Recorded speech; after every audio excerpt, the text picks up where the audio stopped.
Hello लोगोफोर, आंनि नैबे टट' फाग्ला इउटुब चेनेलखौ आरो फरायहरनाय थाबावलायबाय। अब्ला नायला आङो बिदिनो साननै सानथामजोंसो आङो भिडिअ खालायो नालाय। त्रिपुर गामियाव फैदों आङो मालभगनि साहा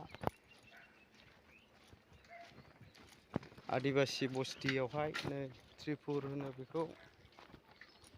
जायगाखौ नायलाङा आं खिथानि। बेलाय नै नायलांबाय था, लामाबो गोदान बानायदों नै ओरैहाय।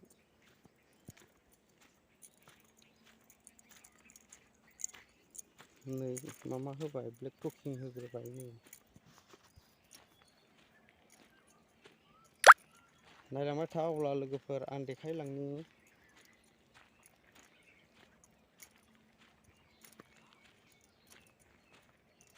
दासो नै बाला अन्थाइ होजेनदों, मोजांथार।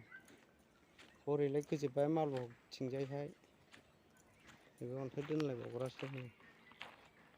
आदिबासि गामिसोलै, बारा गोजान हाबजाया।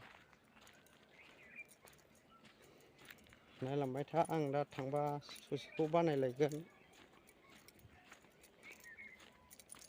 नायलांबाय थानानै मोजां नुयोब्ला लाइक हरबानो जाबाय, शेयार हरबानो जाबाय, साबस्क्राइब खालायना होबानो जाबाय। आं दा थांबा बानायजोबबावगोन। से थला लै अना द अना इंग हेकेटा अना थला द सेली नुथुम लै थलारिया नुथुम द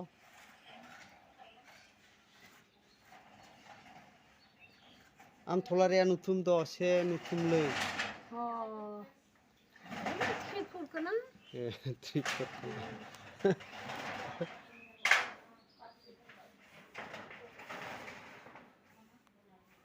न'फ्राबो मोजां मोजां लुथारदों नै, दानि गभर्नमेन्टनि मोननाय।